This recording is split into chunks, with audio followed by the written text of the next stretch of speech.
Thank you very much. Is everyone in the back hearing me okay? I think my voice projects pretty well, but the microphone should help.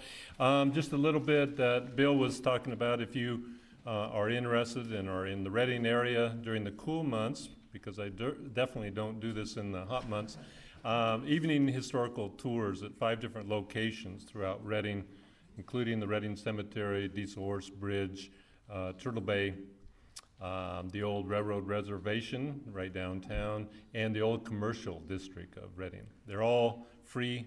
They're all advertised through our newsletter, through the Historical Society, through our Facebook page on for the Historical Society. Reading.com, sometimes in the newspaper they will advertise them, so there's a number of ways you can find out about that. So my presentation, and I'm very glad to be invited to do this today. The topic was conceived, and the topic is Joaquin Miller's early escapes, in quotation marks, was from a series of conversations I had both on telephone and email with Krista Hart about some of Joaquin Miller's early days and his hair-raising escapes. And I started to play with that idea and wonder what really did that do to, potentially, to his personality. So you will see my spin on his early escapes. And a question I would have is, what factors are responsible for a person's personality? Think of yourself. Are we born the way that we will be, or do day-to-day events shape us? Nature or nurture, I think that's what is said in the textbooks. Well, you think about that. I have about my own life, and I am going to hypothesize in this presentation that Miller's early escapes profoundly affected not only the trajectory of his life, but the kind of person that he turned out to be. So, on to the first escape. Remember, these are in quotation marks. By the way, you will note some original art. Perhaps you didn't know that he was an artist. I didn't either. You may wonder if he really was an artist after you see, but these are his. My cradle was a covered wagon pointed west. I was born in a covered wagon, I'm told, at or about the time it crossed the line dividing Indiana from Ohio, wherein my mother was born.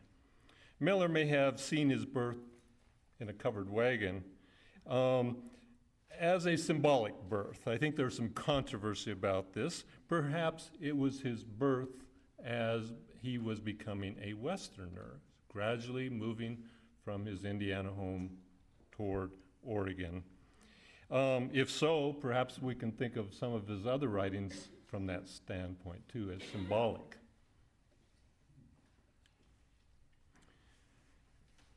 The exact day of our starting, with all the neighbors for miles around for us to see, was by chance the sacred 17th day of March. I had insisted on having a gun. Papa gave a reluctant consent, but got me an old smooth-bore flintlock with no flints, till I made one out of an arrowhead, and somehow this would get loose and get lost nearly all the time. This statement, I think, is interesting because it gives kind of a different perspective on Miller and his parents, his father. Of course, they were Quakers. He wanted to have the gun. Miller continues. The young men who were with us did not want me to have a gun. And at this remote day, with my better knowledge of the world and the ways of human nature, I think I began to guess pretty clearly what became of my flints. Well, we were off and away now. The Rubicon was behind us. So I'm saying the first escape was his escape from the East. It was a very important event in Miller's life. It created his Western identity. Imagine how we might have thought of Joaquin Miller if he had never moved from Indiana. Miller's next escape was something caused by what he called, quote, an awkward and unlikely event. The Miller family now lived in Oregon, and they had frequently worked clearing land of trees. It was dangerous work. One time a rolling log killed their family dog. Later, Miller and a friend were rolling rocks, and this awkward and unluckily event hit a neighbor's cow with a rock. It was a traumatic event. Cows were not easy to come by, and they were not cheap. The family had worked long and hard to buy their own cattle. In retrospect, though, it served as a springboard for Miller to leave Oregon. His thoughts about Oregon are in a poem that he wrote only 3 days before this awkward and unlucky event. Oh, let me go from what I hate. Oh, I do hate this quaint, quiet life that poets call so sweet.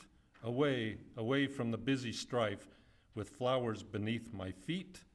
I hate the field and pretty flowers, and I hate the meadows too, and I too hate the leafy bowers of which poets make so much to do. The poem continues. I hate to plow or hoe the corn or dig the troublesome weeds. I hate to hear the dinner horns or sow the garden seeds.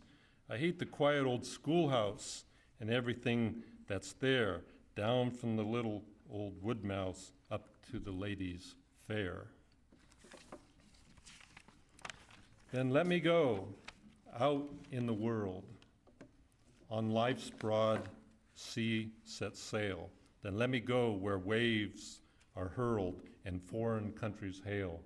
It was obvious that young Miller, was not real happy in Oregon. I don't remember how many things he said he hated, but killing that cow, or at least injuring that cow, may have been just what Miller was looking for. However, a few years later, while mining in Shasta County, Miller is questioning the wisdom of his escape from Oregon. Compare this with the previous poem. Oh, how I wish I was at home in the valley of the old Willamette, and never again I'd wish to roam. I'll seal the assertion with damn it, and if ever I get back home, I'll stay and raise fine horses and cattle, and I'll go to church and preach, sing and pray, and leave the miners to fight their own battles. Later on, Miller concludes, but I'll keep on trying as I've done, though it's poor prospect I meet, sir. And if e'er that home again I've won, it will be all the sweeter. So farewell, all thoughts of home, for as now I cannot go, sir, for I've not made a penny yet. I tell you it is so, sir. You might see there's a kind of a change in the tone of Miller, realizing what the reality of gold mining in California is all about. Later, after a variety of harrowing events in California, Miller gives us some valuable insight into his evolving psyche. At times I wish me far away in some strange land where I had no home, no friends, no society. Nothing that this cold and calculating world might call lovely or enticing, but there alone, in the midst of death, surrounded by dangers and cast upon my own resources, dependent upon only my own energies for the necessities of life, it seems I might be happy, that my restless mind would necessarily be more content. Yet, I know by experience it would not. Interesting perspective on a person's own mentality, his own thoughts. In other words, Miller's escape from Oregon had not allowed him to escape from his own restless mind. More dangerous situations and escapes wait for Miller in California, including one at nearby Castle Craigs. The battle had lasted for hours. The new were choking. The men were choking, and the sun was near going down.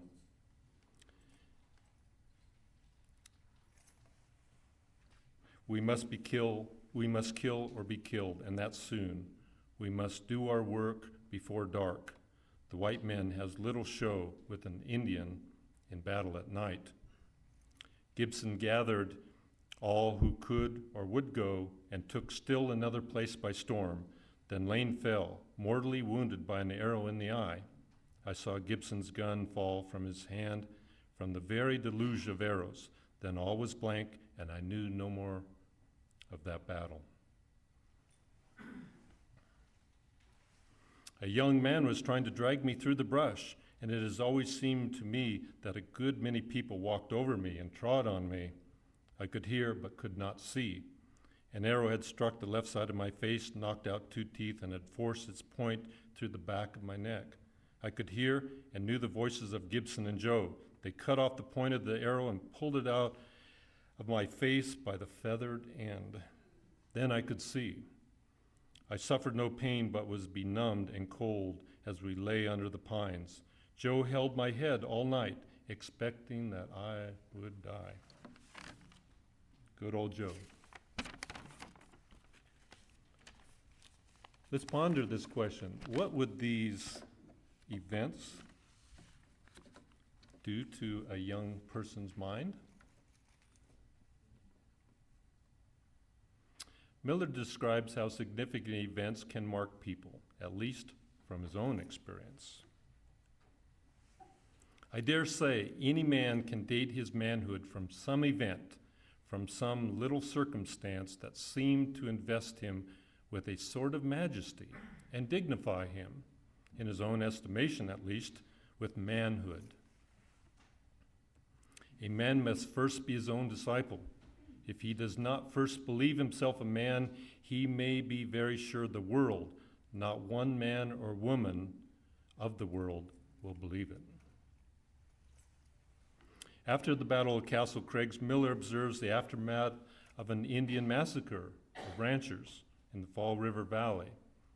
He descends into what he calls the Valley of the Death, and now I call that valley that whenever I go there, and observes the atrocities.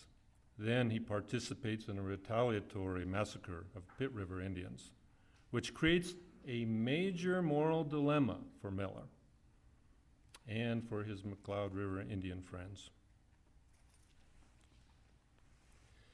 That I had made a grave mistake I now saw.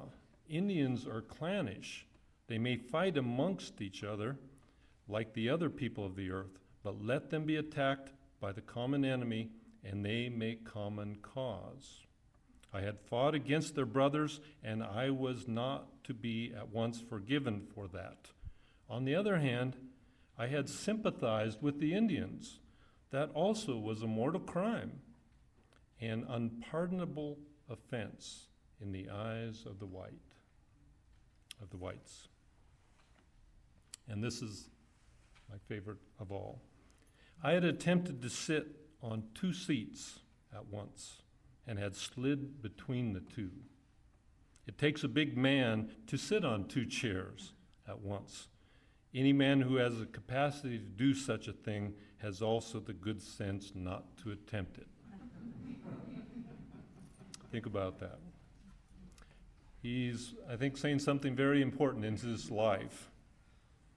Keep this mental image of sitting on 2 chairs at one time and trying not to fall in the crack between as I continue with my presentation. Miller's final escape has its genesis in Shasta County. He frequently made the trip between Siskiyou and Shasta counties for mining and other purposes, but his reasoning for stealing a horse, or was it a mule, north of Reading in 1859 is not clear in my mind. Was he on the renegade trail freely partaking in other parties' livestock, or was he trying to start an Indian uprising? Regardless of motivation, Miller was captured and brought back to the Shasta calaboose. I pled not guilty, declined an examination, and was taken to prison. And what a prison! A box 10 feet by 10, a little window with iron grates looking to the east over the top of another structure that clung to the hillside on which the rude and horrible prison was built. A mattress on the floor, filth and vermin everywhere, not a chair, not a drop of water half the time, not a breath of air. Miller's escape from this predicament was with the help of his Indian maiden Paquita, perhaps, or perhaps more for us more realistic people with the aid of a hacksaw and a fellow cellmate. But horse or mule thievery was serious business in those days in this area, and Miller was becoming a serious pain in the law's posterior. It was time to skedaddle. Miller's escape to Oregon, back to Oregon, was not simple. But then nothing in Miller's early life was simple. He gets into a wild shootout with his arch enemy, Bill Hearst, and a local deputy. Both Miller and the deputy are wounded. Miller describes the episode in Unwritten History, then makes a very curious digression to delve into Hearst's life and the art of Western warfare. Miller says of Hearst, how he so continually escaped death will never cease to be a marvel among men of that country. The reader, I'm sure, is thinking this must be written tongue-in-cheek, because after all, we wonder ourselves, how does Miller continue to escape from these hair-raising events?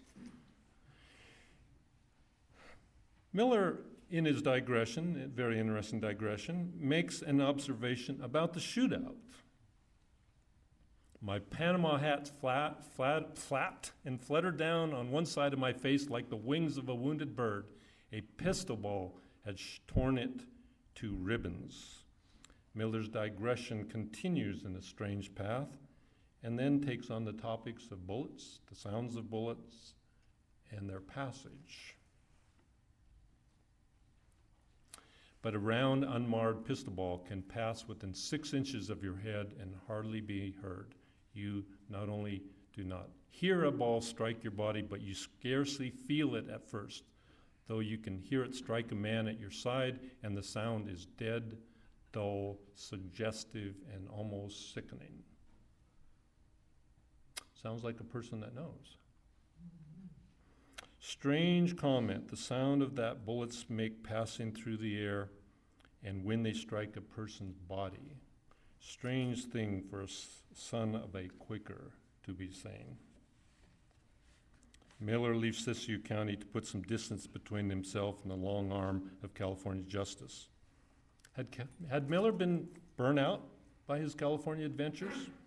Was he suffering from a form of what we now call post-traumatic stress syndrome? Or did he merely suspect that he too may only have 9 lives? Har Wagner, who's been referred to before this morning, publisher, business manager, and confidant of Joaquin Miller, wrote a very interesting book, something I suggest everybody reads, Joaquin Miller in His Other Self. Here's a quote. Cincinnatus Heiner Miller, known to the public as Joaquin Miller, the poet of the Sierras, had a dual personality. He was not hooked up properly. This is a quote from a confidant. His life represented an extreme form of dualism. End of quote. Wagner claimed that when Miller returned to Oregon from California, quote, a new personality dominated him. A new personality dominated him. Quote, the change in him was radical and complete. He had arrived at a crossroads of his life and traveled both roads to the end. He became the poet of the class, a student of the Bible and of Shakespeare. The horse thief became a teacher. The cook an editor, and the white renegade became a judge. What brought about this change, says Wagner? And I think we should ask the same question. What brought about this change? Something happened in California to Miller. Finally, please pay attention to this quote by his friend and confidant, Har Wagner. His spiritual conscience never nagged his unconventional physical acts. He was as reconciled in his dual personality as was St. Paul in his letters to the Romans, 7th chapter, 25th verse, where he says, "So then with the mind I myself serve the law of God, but with the flesh the law of sin." End of quote. Again, I ask you the question that pertains to my original thesis: what effect would the California traumatic events have upon the mind of a young man? Was Miller's California experiences responsible for this form of dualism in his life? Cincinnatus Highness Miller was a survivor. He made the best of every situation. He had a nasty scar on his neck and face from the battle on Castle Craigs, but parlayed that potential disfigurement into an asset by growing his hair long and sporting a beard to hide the scars. They became a Miller trademark. Regardless of the questions this presentation brings up and leaves unanswered, regardless of his aggravating penchant to toy with fact, to me, Joaquin Miller remains the real deal, both in his historical persona and his ability to write poetry and prose. Thank you very much.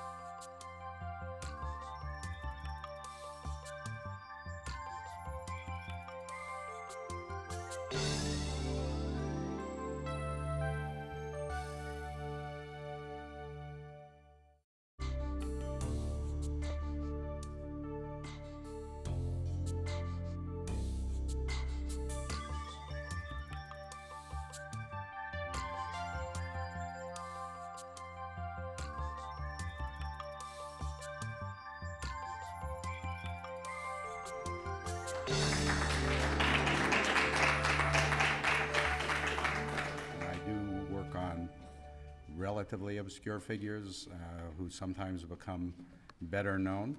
And I came to Joaquin Miller. Well, first I wanted to say thanks to Gene Niels,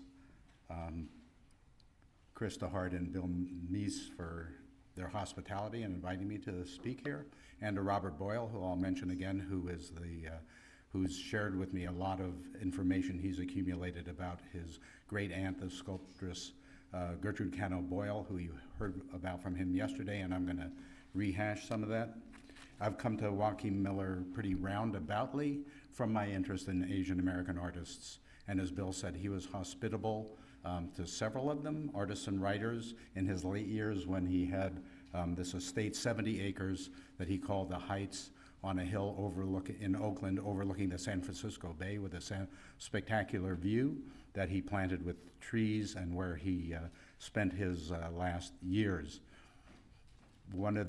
Probably the first of the Asian Americans who came there was a writer named Yonojiro Noguchi, who has come up once or twice, I think. And this is a picture of him in one of the cabins at the Heights, where he stayed for 4 years. He came in 1894. Miller got the property in 1886 and developed it. And one of the good things about his personality and character is that he was extremely generous and hospitable his whole life, but especially in his later years, when he welcomed a lot of people to come and stay there.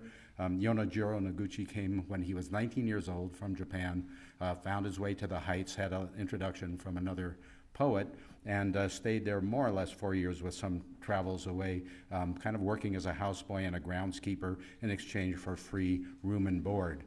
In my world, where I come from in terms of modern art history, Yonojiro Noguchi has been mostly famous for being the father of Isamu Noguchi, who's one of the most famous American sculptors of the 20th century. This is a photograph of Isamu, and he was a great sculptor and designer, and this is the Noguchi table that is one of his most celebrated designs. So I kind of worked my way back from Noguchi to his father, who is now starting to get more attention, but hasn't been so much studied in recent years. In part, he stayed 10 years, Yonejiro, in the United States, and published quite a few books in English, and had an affair with his translator. Isamu was the result, but Yonejiro abandoned him basically and went back to Japan and started a Japanese family. So he's not that much a picture in Noguchi's life, except in kind of in Isamu Noguchi's life, except in kind of a psychological and frustrated way. And that's the last I'm going to say about Isamu, because he's not relevant to Joaquin Miller. These are two photographs of Yonejiro sometime after he left the Heights. But this kind of illustrates one of my interests in this whole Asian American issue. They're by two famous photographers, Alvin Langdon Coburn on the left and Arnold Genta on the right. What interests me about this juxtaposition is on the left he's in Japanese costume, on the right in Western costume, and all of these artists that I study and all of these figures, and I think it's typical of immigrants in general, have a kind of dual identity where they identify with their countrymen from their native land, and at the same time they're assimilating into the country that they've immigrated to. And that's going to be the case for Yonejiro in the years that he was in the United States, where one of the first books he published in English, and he published quite a bit in English, was this, The American Diary of a Japanese Girl, which was a few years after he left the Heights, and published in English with the help of his translator, but illustrated by a Japanese artist who was in the United States named Genichiro Yeto, who's another one of my interests, who was in the art colony in Cos Cob, Connecticut, which was a center for American Impressionist painters. There was one Japanese artist, and that was Yeto, who Yonejiro Noguchi found and had him illustrate his book. And the illustrations, I think, are really interesting, too. I'll show you two. The Guest of the House. It's about a Japanese girl in the United States, and Yonejiro, in his later writings, acknowledged that it was basically his alter ego drawing on his own experiences. Anyhow, here's a contrast within the image of the Japanese girl in her Japanese dress meeting the American girl in her American dress. And here's another kind of culture contrast where they're both in Western dress now, but they're having a Japanese meal sitting on the floor in Japanese style, and the legend is How Dare I Swallow Raw Fishes, which is the American girl's reaction to the meal she's being served by her Japanese friend. In terms of his other publications, he published extensively in English about Japanese art, about half a dozen books about famous Japanese artists he was bringing to the United States and popularizing them here. This is one of his books from the teens, The Spirit of Japanese Art. What interests me is the rising sun. One of the most prominent symbols of Japan is on the title page, and the cover has probably the other most prominent symbol of Japan, which is Mount Fuji. And in context of what we've been talking about here, it made me start thinking about the symbolism of mountains, the attraction of mountains. In a way you can see Yonejiro relating to the landscape around here, but also the idea of the mountains as being significant and even a place of spirituality is deeply rooted in 19th century romantic art and literature. One of the pioneers of this mountain imagery was Turner in England. I show you one of his Swiss watercolors of Lake Zug, but he did a lot of alpine paintings at a time when the Alps hadn't been explored that much, and his major critical supporter was the great and extremely influential British critic, John Ruskin, who Joaquin Miller met when he was on his triumphal visit to London in 1870. So there's a whole international context. This came to my mind when Bill Meese was showing these Mount Shasta paintings yesterday, and it seemed to me there's a broad international context of 19th century romantic nature worship imagery that all of this can be kind of subsumed into. But to get back to the Heights, Robert Boyle in his talk showed this image. Another one of the Japanese creative people who came to the Heights was Kano, Tashiki Kano, who you see here with his wife, Gertrude Kano Boyle, Robert's great aunt, who he talked about the other day, who I'll talk about a little more. Here they are in exotic costume, I think Robert said for a play, but they met at the Heights. Kano was another poet, and I think Noguchi, this is the early 20th century, so I think Noguchi's kind of spread the word that Joaquin Miller was hospitable to Japanese, and a lot of people in the United States were not. And so that, and also Joaquin Miller was a famous poet and you know, a legendary figure, so other Japanese came, and that included Kano, who stayed there for a while and also worked there, and then Gertrude Boyle, who was a sculptor in San Francisco, came and met him, and they fell in love and they married. Here's another picture of Kano where he's wearing the floppy bow tie, which is kind of the symbol of the aesthete in the late 19th century. And here's another photograph of them. I'm going to get to where I found these photographs a little bit further down the line with one of her sculptures behind them. So here they're a happy married couple. She working in San Francisco part of the time, residing at the Heights, and she's making portrait sculptures, which Robert showed again, including she became kind of a specialist in portrait sculpture, doing this bust of Miller. Here's a photograph of her posing with the bust, probably at the Heights.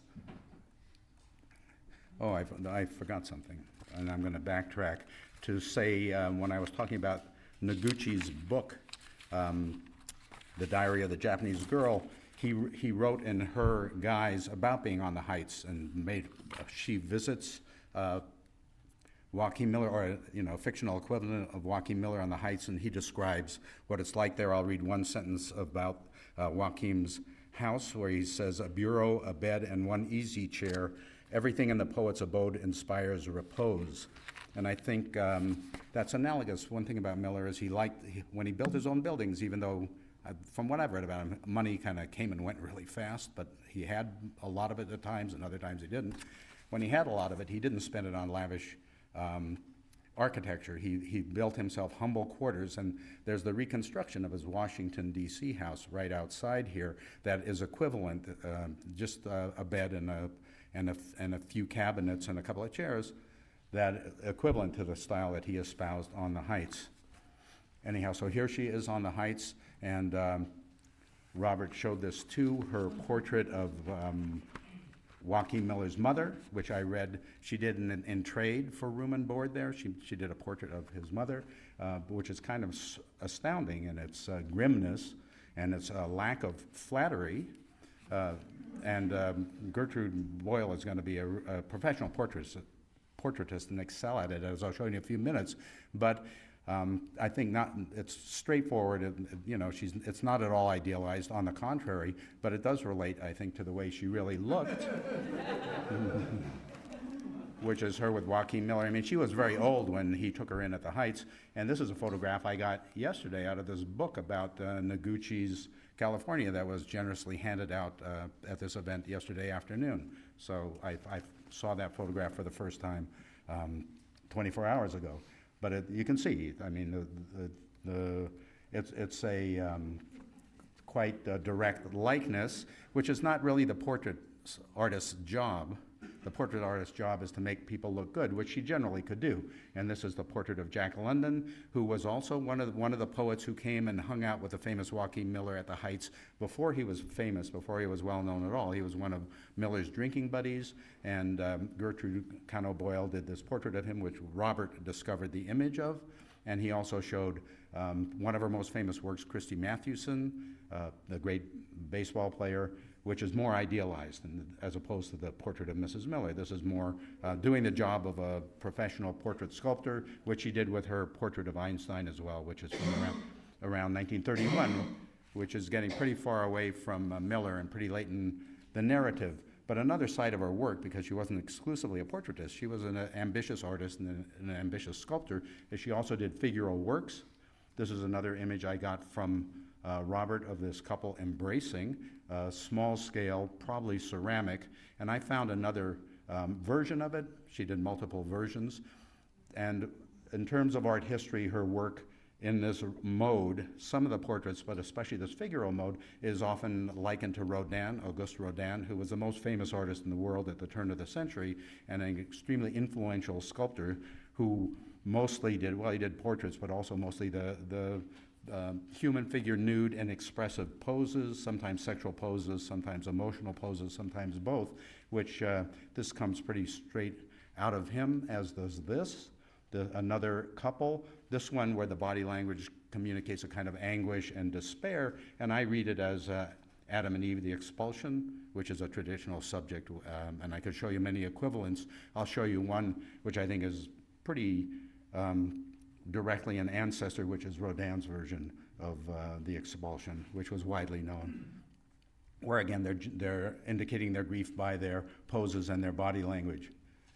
And here's an announcement she did for an exhibition she had in New York after she moved to New York, where again she's interested in the theme of Adam and Eve and expresses a kind of sorrow through their poses. The face is not significant, and it's interesting. She worked as a portrait sculptor, but also in this other mode where the face is minimized and the emotion comes through the pose of the body.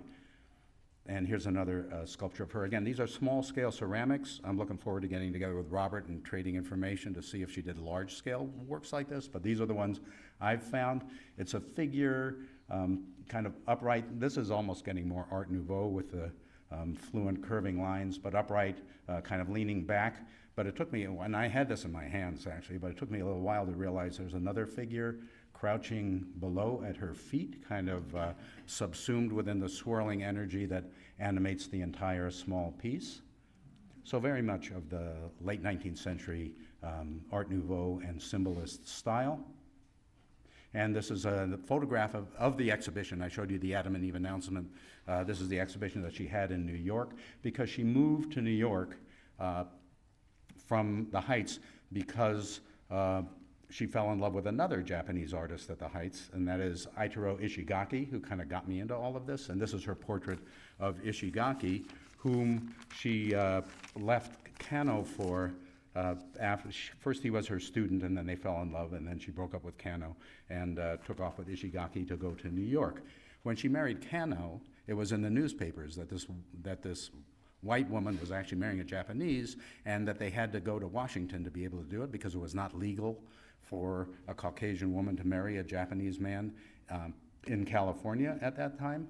And in the whole United States, Asian-born people could not become citizens. So these Asians I'm talking about, even if they had their whole career in the United States, like Ishigaki did for the most part, were never able to become American citizens. Anyhow, when she shifted from Kano to Ishigaki, there was an article about it. It was big news. There was an article about it in the San Francisco newspapers that began, again in love with Japanese. Gertrude Boyle's family call her insane. Married 8 years ago to Kano, she now prefers Ishigaki.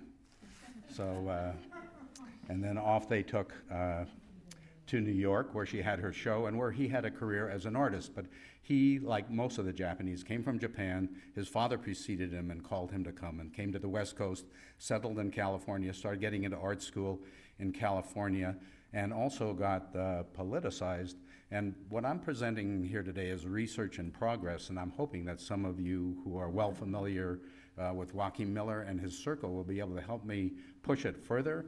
This is a photograph of Ishigaki, probably in California, with another Japanese named Sen Katayama, who was one of the founders of the American Communist Party, came from Mexico to California, converted Ishigaki to communism, founded the American Communist Party in Woodstock, which is kind of my turf, in a secret meeting, and then had the rest of his career as a communist agitator back in Japan.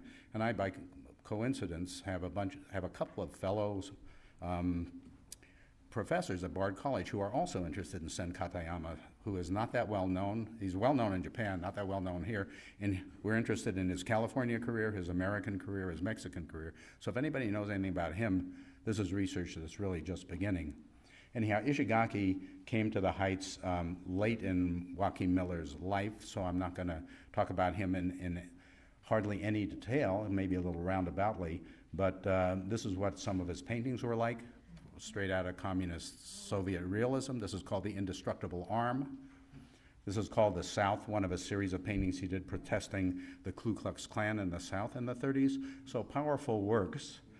And what happened was then he met another Japanese woman and left Gertrude Kano Boyle for her. He had never married Gertrude, and it seems to have been, I mean, it wasn't pleasant, but they remained friends. The three of them remained friends.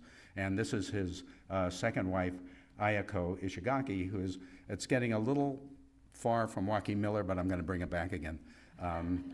She was a journalist. Well, first of all, if you're interested in this kind of material, she's got a really compelling autobiography in English called The Restless Wave, which describes her growing up in Japan and how she found the role of the traditional Japanese woman so constraining, she just burst out of it and not immediately, but slowly but surely evolved away from it, came to the United States on her own, and eventually then met Ishigaki and they married. And she became a journalist, and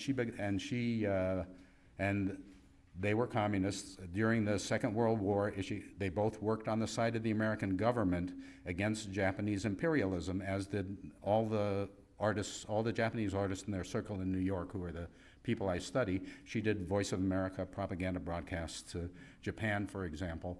And then after the war, during the McCarthy years, they were kicked out of the United States because of their communist leanings, so they went back to Japan. And then he was quite a bit older than she, so he died quite a bit before she did, and she developed a very prominent career as a writer and television personality in Japan, as a leftist and especially as a feminist. So when she died, she had amassed a lot of money, and she gave it to this little fishing village way far south in Japan called Taiji, where Ishigaki had been born, to create an Ishigaki museum, which is this. It's this little museum, has a bunch of documents and some of his art, and she gave the rest of his work. I think there might be one painting by him in the United States, and I'm not even sure of that. I mean, he wasn't a big seller. You can see from his work, it wasn't really commercially so hot. But so it all went back to Japan, and most of it is in the museum of the main city in this area called Wakayama. And then there's this additional little Ishigaki museum in this little whaling city in Taiji. I took this photograph facing it. If you turn your back to this is what you see. The water. There's a big whaling museum down the road. This is a town of 3,000 people, and a fishing village. And I've gotten friendly with the curator of the Whaling Museum, who's also the curator of the Ishigaki Museum, because it's the only museum in town. He's very interested in Monterey, California, because a lot of fishermen born and raised in Taiji, learned fishing in Taiji, went to Monterey in the early 20th century, so he's interested in following up on that. Here's another view from the museum. And then I spent part of this summer in the collection in Wakayama, where they're having an Ishigaki show right now. They were preparing it, so they had everything out. And I found some of the images I showed you already, but also, well, a lot of the Gertrude Kano Boyle stuff, and all those little ceramic sculptures I showed you, the rodent sculptures, are in Taiji. They're not in the United States. They belong to Ishigaki. They went back to Japan and were in the museum in Taiji. And the first time I went there to see them, I took a 4-hour train ride down there, had 3 hours there, and then a 4-hour train ride back. And that's when I first saw those little figures, first heard of Gertrude Kano Boyle, and then I spoke at a Kuniyoshi conference and then went to the Tokyo airport. Sitting in the Tokyo airport, I got an email from Robert Boyle. I found your name. You're interested in Asian American art. Have you ever heard of my aunt, Gertrude Kano Boyle? So since then, we've been trading information, and I'm here today because he told me about this conference and because I was interested in coming to talk. Anyhow, I'm going to end by showing you some photographs from this photo album that's in the Wakayama Museum. You've seen the top right image, which is Gertrude Kano Boyle with her bust of Joaquin Miller, and I'm pretty sure this is a photo album from the Heights. And here's where it would be really interesting if anybody can give me any insight about some of these photographs. I don't have the greatest camera, and it was kind of a rush job, but here's one of her seated in her, surrounded by some of her sculptures. What I deduce from this, I mean, nobody's ever written about this stuff. What I deduce from this is that she was a sculptor at the Heights, and she had a sculpture studio there, because there's several shots of a sculpture studio. And then there's this kind of pre-Raphaelite looking girl. No idea who she is. These are all in Wakayama. The Japanese what is that, Methodist? M.E. Church in San Francisco. One thing I've learned about studying these immigrants from Japan is pretty much most of the big cities they went to had Japanese affiliated churches that were helping them out when they got here. So I guess this is one in San Francisco. This also, the Japanese mission. We know that that Kano, her first husband, supported himself in part by teaching English to Japanese in San Francisco. So there were these little organizations working with immigrants from Japan. This looks to me like some Japanese person we can't recognize at the Heights.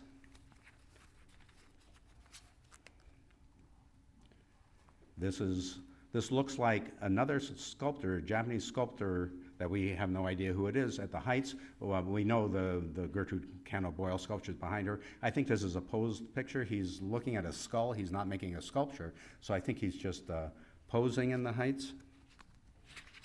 But you can see that Joaquin Miller was hospitable to the Japanese, and so word got around, and so they kept coming. He also did one in 1905. He actually co-published a book of poems with Yonejiro Noguchi that was published in Japan that was called Japan of Sword and Love.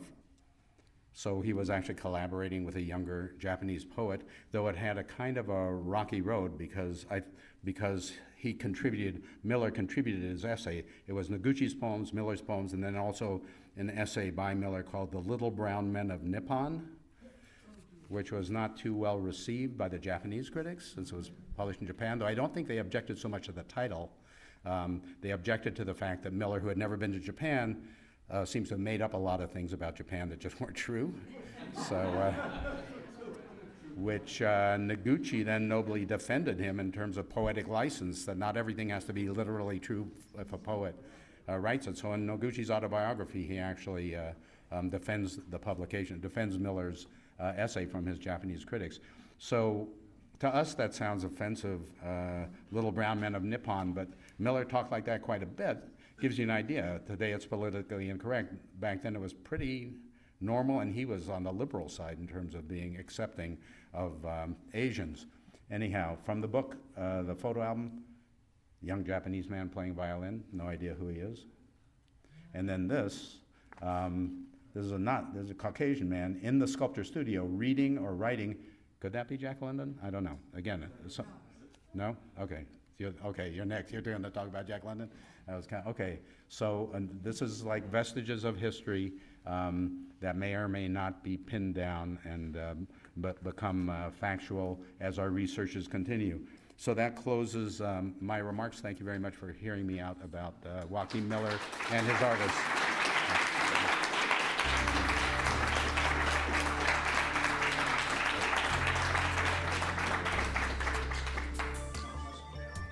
Oh yeah, if you have any questions or information to contribute, yes.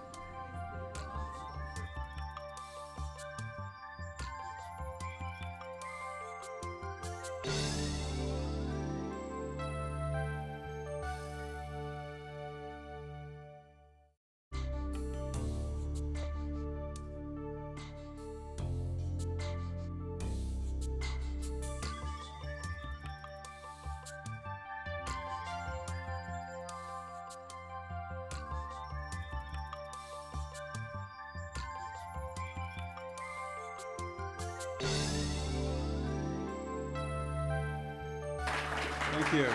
It's a pleasure to be here this afternoon. I want to make a correction from my talk from yesterday and thank Julie Cassidy for pointing out that Sutatut was not Achamawi but Wintu. So that comes up in my talk today, so that's just a minor correction there, but a very important one. So thank you.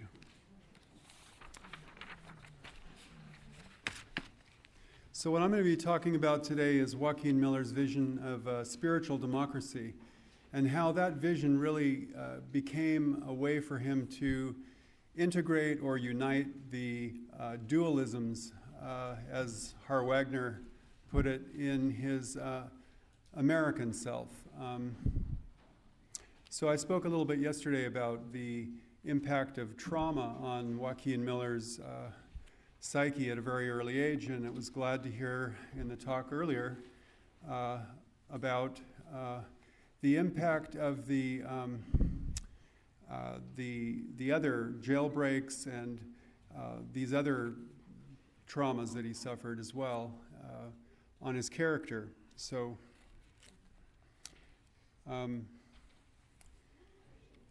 this is a vision that I think came about through the experience he had really in December of 1855 when he ascended Shasta Peak and really entered the great solitude of his soul. And this might be seen as a modern day vision quest, ascending the summit of Mount Shasta, or a height. And I think this was really a representation of the urgings of his inner self to discover the root source of his existence, which, as I put it yesterday, was, I think, his vocation to be a poet shaman, meaning someone who transports an audience into a shamanistic state of consciousness. And I read the poem from McAdams Creek yesterday where he addressed the reader and talked about what his aim was, which was to take the reader on flight of fancy to the summit of California's proudest king. This slide here comes from a manuscript I've been working on, which has now evolved into a book on Joaquin Miller, and it really describes this experience he had when he and Mountain Joe left Soda Springs and went to, they left Portuguese Flat at the, he says, is the lightest-hearted lad that ever mounted a horse. And he set his face where he left his heart once more and finally forever to be with the Indians. Loaded down with arms and ammunitions, he says he climbed the spur of Mount Shasta and left the last vestige of civilization behind him. And this idea of setting his face for Mount Shasta, I think, is very symbolic. We've been talking about the symbolism of Joaquin Miller's writings. Well, we need to remember that, you know, he suffered an arrow shot to the face. So this is a man who had a serious injury who's now setting his face for Mount Shasta. So apparently he left Sutatut to seek help from an Italian surgeon. And tragically, this surgeon was brutally killed by some men in this area. And he had been given some gold dust and lodging in this cabin. So when he left, he was very angry, I think, and determined that he was going to return to the people he loved and ascend the mountain. And looking down, he says, from his unpeopled world of snow, that was really the vision that was born out of this. And I see that as a symbol for spiritual democracy, this vision of equality with everything around him, and the experience of divinity in the pines, in the rivers, in the salmon, and in the native peoples, and also in their religions, because there was no Judeo-Christian oppression amongst native peoples with regards to the mythologies. They respected one another's myths and their religions. So there was no monotheism, you could say, in indigenous culture. And I think Miller brought that with him to the heights. And I think this kind of visionary seeing is something that he brought with him. And anyone who's ascended, Mount Shasta to a height of about 10,000 feet or so can get a sense of this experience of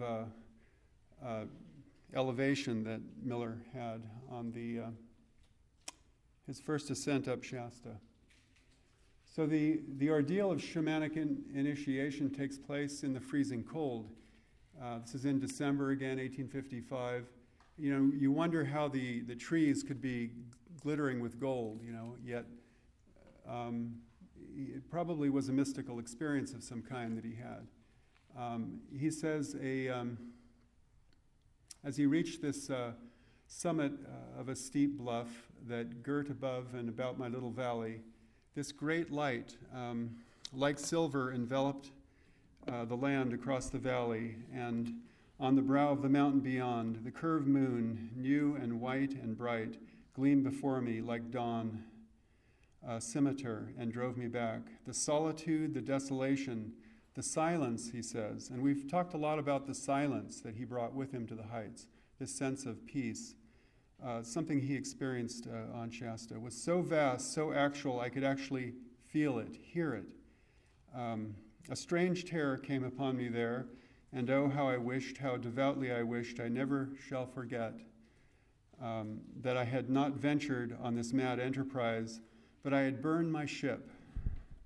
It had been impossible to return tired, hungry, heartsick, as I then was, as it had been for me to lay hold upon the bright, cold horns of the moon before me. So for 7 days, Miller was, I think, initiated into the sacred mysteries of his vocation. 7 days I rested there, he writes, as lone as the moon in the cold blue above. Queer days, queer thoughts I had then there. Those days left their impression clearly as strange creatures of another age had left footprints in the plastic clay that has become now solid stone. When the mind is so void, queer thoughts get into one's head, and they come and establish themselves and stay. I had some books and read them all through. Here, I first began to write. So the experience of writing becomes a profound experience for him, and it begins on Mount Shasta. He's in his cabin, and he's beginning the process of writing that he'll continue for the rest of his lifetime. And Mount Shasta becomes a symbol for spiritual democracy for him for the rest of his lifetime.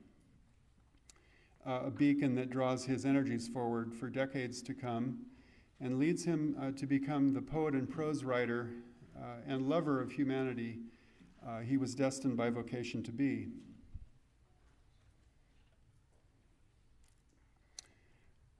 So he began this arduous task of healing through writing.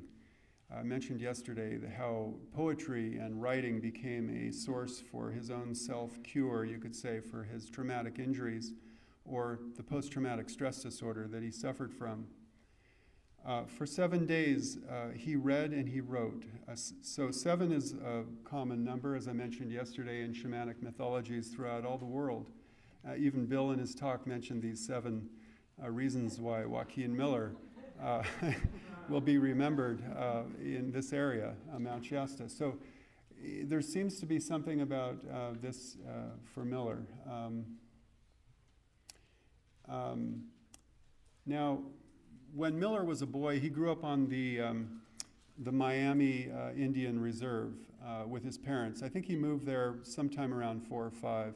But at the age of 5, he was given he and his brother, his older brother, probably by 2 years, was given a tomahawk by some, quote, kindly Indians from the Miami Indian Reserve. And so the influences of shamanism, I think, were already beginning to enter his psyche at a very young age. And this was a very powerful symbol, as well as the bear skin later. This tomahawk, I think, stayed with him as a powerful symbol for what his calling was in 1873, which was to write Life Amongst the Modocs and place his heart entirely with the Indians in that battle. On the 8th day, he records, and this is again in his California diary, that following this initiation into writing, And he's completely alone for these 7 days. His best friend and dearest friend in all the world suddenly came into the cabin, and he was standing before him. Now, I say this friend was Achumawi. I don't know if that's correct. He may have been Wintu. But Miller learned from his friend, Wintu speaking friend, or the Achumawi language, that the Pit River or Digger Indians on the McCloud River were starving to death. I think this really came as a shock to Miller, because he realized that the gold diggers had so muddied the soiled the waters the season before that the annual run of salmon had failed. And for the first time in centuries, they had no stores of dried salmon and were dying by the hundreds. To Joaquin Miller, this signaled the ultimate destruction of all the Indians concerned. So I think at this point, something was already beginning to enter Miller's consciousness about the sense of wrongness that was being done in this area to the native peoples. And as Bill read earlier, I think this passage from Life Amongst the Modocs is one of the most profound statements that he made about his tremendous regret, lament, and sorrow. And again, yesterday I read the Indian chant, or the Wintu chant, part Wintu, of the songs of the Indian women who were mourning the loss of their braves. Well, I think he really gets in touch with it here when he's writing Life Amongst the Modocs. And I say with all the integrity of his American character intact at this point, I think he has brought together these opposites within his character, and he has therefore brought together these supposed dualisms into something of an integrated character. Now, remember, he was suffering from serious trauma and was experiencing dissociation. So I'll just repeat this quote. 15 years after the tragedy of the Battle of Castle Crags, he says that by his knowledge of the country and Indian customs, I, and only I, made the bloody exhibition a success. I tell this in sorrow. It is 1,000 times more to my shame than honor, and I shall never cease to regret it. I think something of Miller's feeling function that had been numbed through the traumatic experiences was really beginning to come to life at this point, and he was beginning to really feel remorse and regret and sorrow at a deep level. And that shows that some kind of healing had taken place.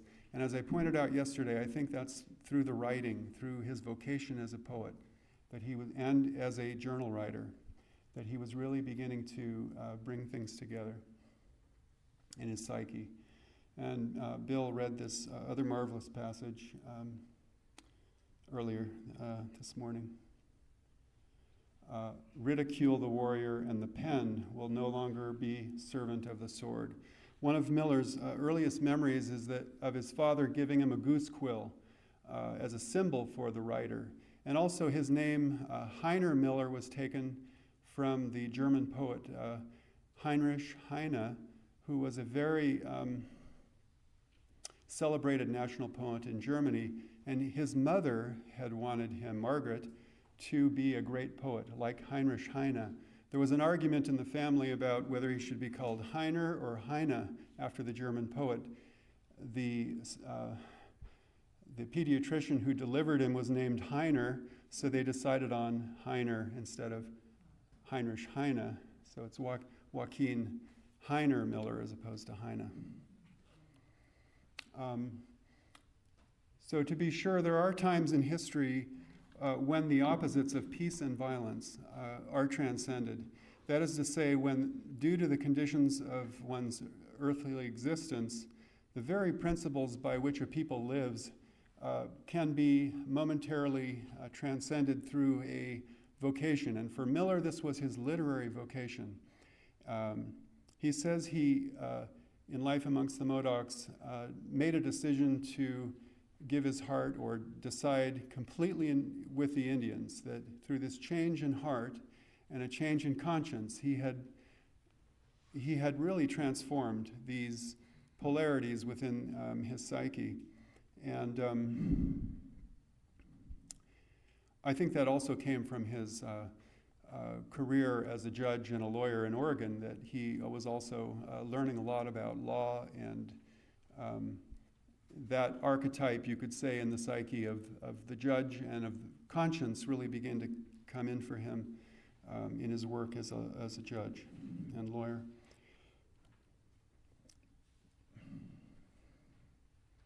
We've got 5 minutes, Steve. Okay.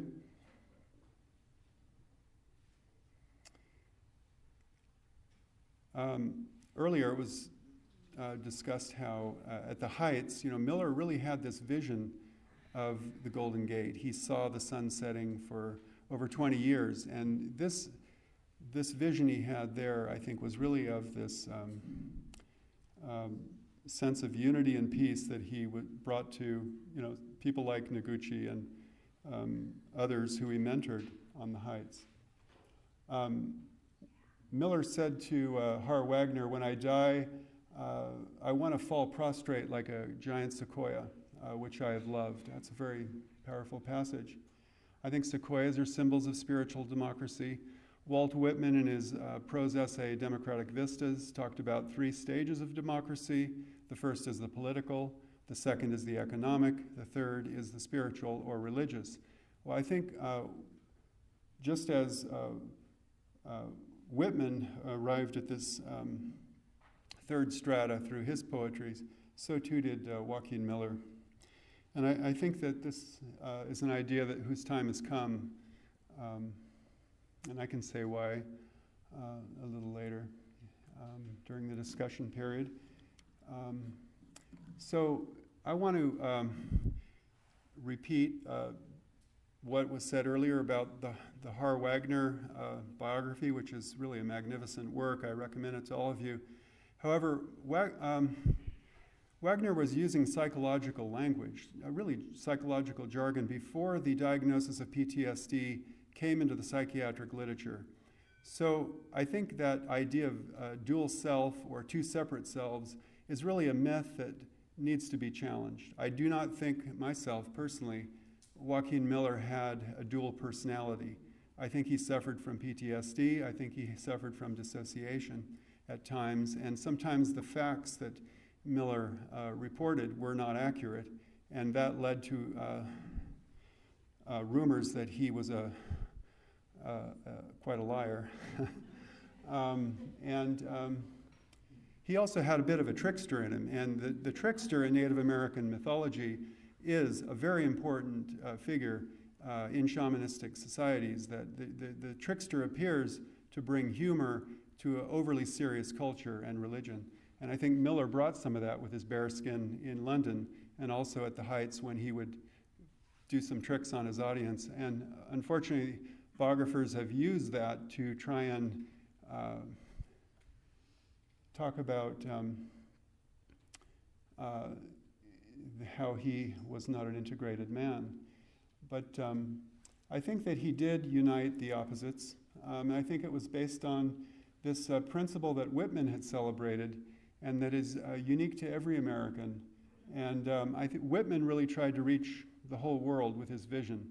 And I think Joaquin Miller did as well. And one of the ways he did that is through this marvelous book, The Building of the City Beautiful, which Bill Meese had recommended I take a look at for this talk. And sure enough, this is really the source for Miller's teachings of the same principle that Whitman was talking about, that's spiritual democracy. Miller met Walt Whitman 2 or 3 times on the East Coast in Boston and was profoundly influenced by both Whitman, Longfellow, and Tennyson. So he was also talked about as the good gray poet of the West, as opposed to Walt Whitman, the good gray poet of the East. So in some sense, the long beard, the persona he wore was also, I think, in part due to his imitation of Walt Whitman, or his admiration and love for Whitman. It was tremendous relationship that they had. I won't get into the Digger rain dance, but he did participate in this rain dance, and I think that had a profound transformative experience for him. Then he went on a elk hunt into the Shasta area. But I think Miller really believed in religious equality, and you see that in his love of the Japanese. You see that in his co-authoring a book with Noguchi. You see that in his late writings. He attended the Unitarian Church in Oakland and gave talks there, and was quite a teacher on the Heights. And here's a quote. He says, who could gaze upon this grand and impressive sight, Mount Shasta, and not say within his heart that it is beautiful, that it is good, and that there is a God or a creator of his being and all the beautiful world? I do want to go back to one quote that I left out, which is important to this talk on spiritual democracy, and that's after the Indian, the Achumawi rain dance. He says in his California diary, "I, who have been raised in a Christian country, who have been taught to go weekly to the house of God and there offer up my prayers and to kneel at the family altar when shades of evening gather round, I say that in their prayers offered up to God of their being, there is more true faith, more pure religion, and less hypocrisy than there is in the best bunch of worshipers than the Christian religion ever gave birth to." This, of course, needs to be taken with a grain of salt, because at the end of his life, Miller wrote this book, as I said, The Building of the City Beautiful. And in there, the Sermon on the Mount becomes the organizing symbol for his vision of spiritual democracy. So I think what he was doing was criticizing organized religion as opposed to the real thing, the authentic experience. And that's what I think he had here on Mount Shasta. So thank you, and I welcome your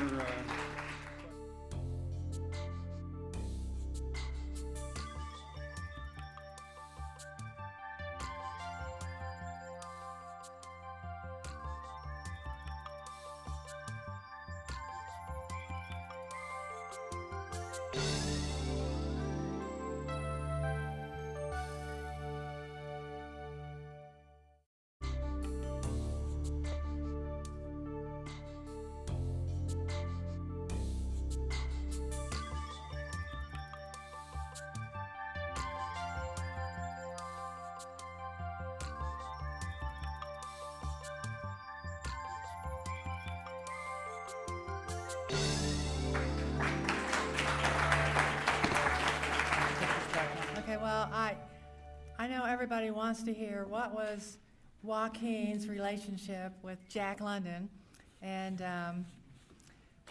I don't know. You know, I can tell you, they're at the House of Happy Walls, the museum at the Jack London State Park. There's an area on one wall where there are about a dozen pictures of important people in his life, and Joaquin Miller is one. So I said to everybody there, you know, why is he there? And everybody said, I don't know, beats me. Okay, when I look through, there's a 3-volume collection of Jack London letters.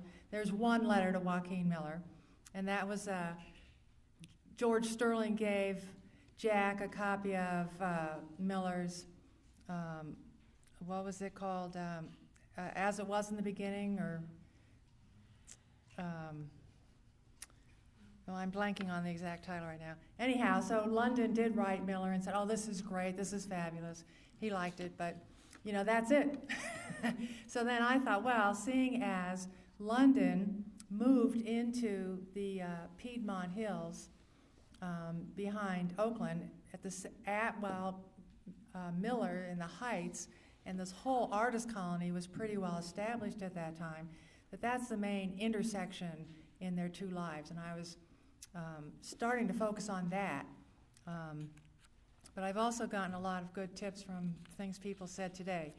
And when I was, so I'm kind of coming to Miller as an outsider, but when I started reading and looking into it, I think the one thing that struck me that they both have in common is this determination to conquer celebrity. And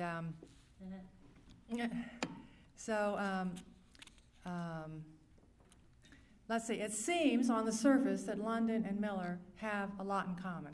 And as you all know, I guess it was Ed Clausen at the Alameda County Historical Society famously described Joaquin as, quote, a lousy poet and a fraud, but he was one of the most colorful figures in Western history. And with Jack London, no matter who you read, they all agree. There are a few things they agree on, but the one is that his life was his best adventure story because he was so colorful and was so adventuresome. They both went to the Klondike Gold Rush and wrote about it. Miller reported on it for the San Francisco Examiner.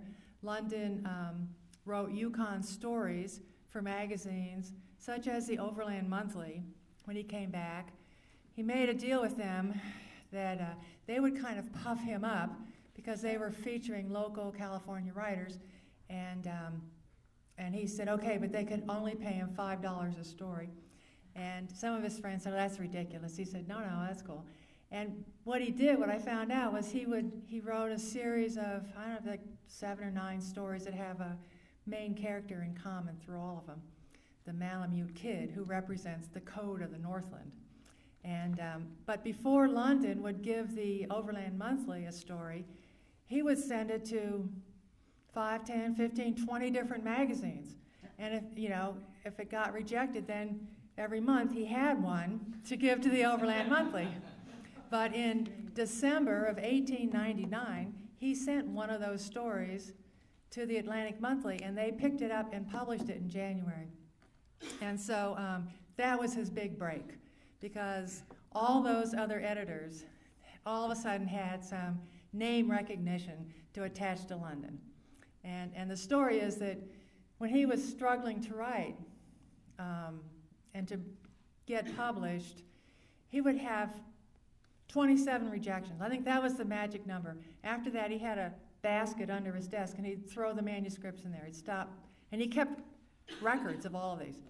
And then after the Atlantic Monthly published his story, the other literary journal editors would finally write to him and say, hey, Jack, don't you have something you can send our way? And he'd say, sure. He'd get one of those stories and let him pay a good price for it. So, and the other thing, when Stephen was just talking about Miller having this shamanistic initiation into writing in the freezing cold on the top of Mount Shasta, it reminded me of some of these early Yukon stories by London, where he talks about the whiteness, and the stellar coldness, and really he had published a story when he was like 17, a story of a typhoon off the coast of Japan.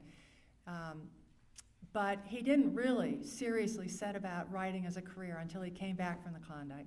So it seems like it was similar kind of initiation for him.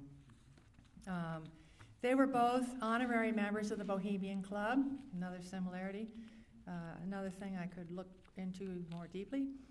They both lived and entertained their artistic and literary cohorts in the Piedmont Hills. Miller's group is associated with the Heights, while London's group was known as the Crowd. Many of the people were in both. And I now see the irony in this, as Miller sought and achieved the Heights in his day, while London appealed to the crowd, not the elite, and won their devotion around the world. In fact, London is more popular outside of the United States than he is within it. So there are also some big differences in the two men. One is Miller was 37 years older, so that's almost 2 generations older. Miller, and that their youths were radically different. Miller had been born in Indiana, 1839, according to Margaret. At age 13, he traveled across the country in a covered wagon with his family. In 1852, settling in Oregon and then California. London was born in San Francisco, 1876, and moved constantly with his family from San Francisco to Oakland to Alameda to Livermore and then back to Oakland in 1886, all by the time he was 10. And that's when he met Ina Coolbrith, but I'll talk about that a little bit later. As literary aspirants, they both had to make a reputation for themselves in England before being recognized at home. And how they did this reflects the 37 years difference between them. Miller is a literary product of the 19th century with his rural agricultural background. London is a much more literary product of the 20th century with his urban working class background, although he was born in 1876. Miller went to England and became famous there as a frontier oddity, where he published Songs of the Sierras in 1871. He was celebrated by aristocrats and the British literati as the poet of the Sierras. And that reputation stuck with him when he returned to the United States for the rest of his life, to this day. Phoebe Coulter describes the impression Miller made on English society at the time. Quote, sporting long hair and a Wild West outfit of sombrero, scarlet shirt, scarf, and sash, the one-time gold miner, Indian fighter, Pony Express rider, newspaper publisher, and judge captivated the haut monde of Britain. A dozen years before William Cody's Buffalo Bill show packaged the mythos, this self-called Byron of the Rockies introduced an old world audience to the romance and adventure of the western frontier. Now, by the time London was born, the frontier had pretty much relocated to Alaska. So London identified himself as a socialist writer and as an adventurer, rather than as a frontiersman or poet of the Sierras. London went to the East End slums of England, of London, England, where, like Miller, he adopted a disguise. Only in London's case, he wore old secondhand clothes and passed himself off as a stranded American sailor down on his luck and lived amongst the slum dwellers in the East End ghetto.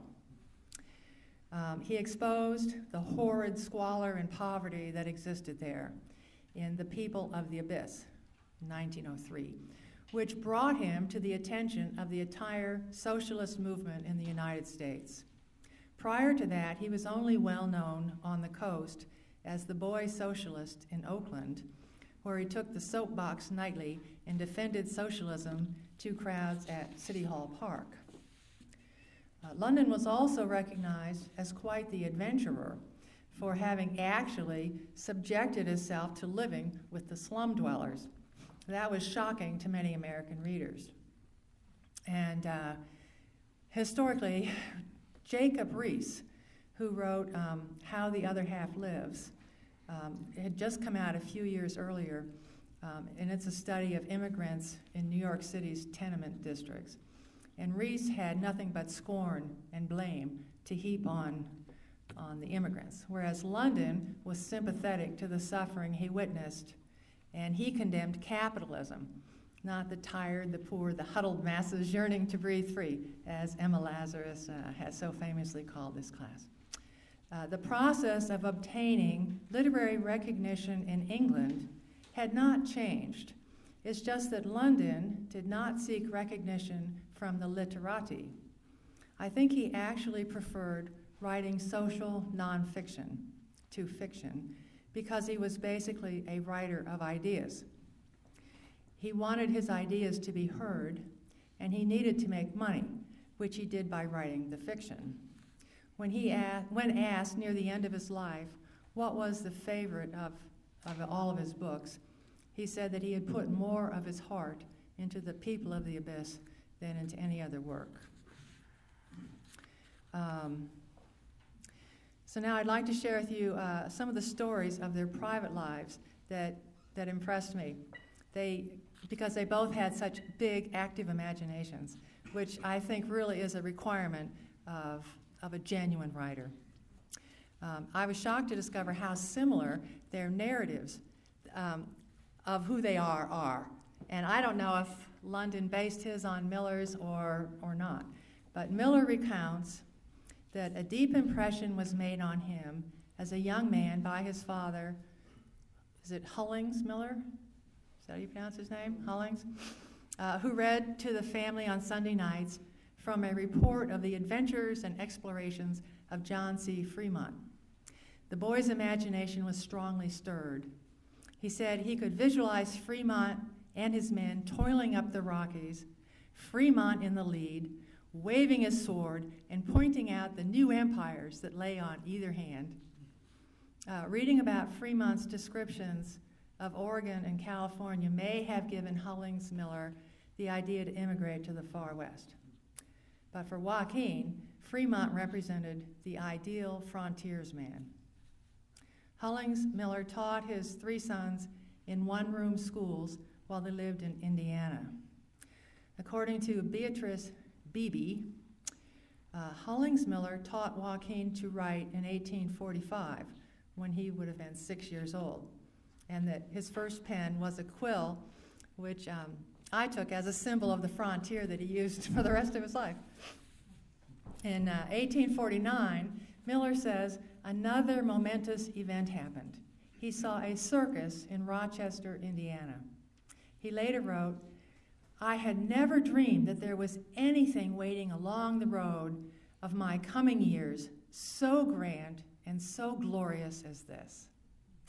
In March 1852, I believe it was, the family headed west in 2 covered wagons.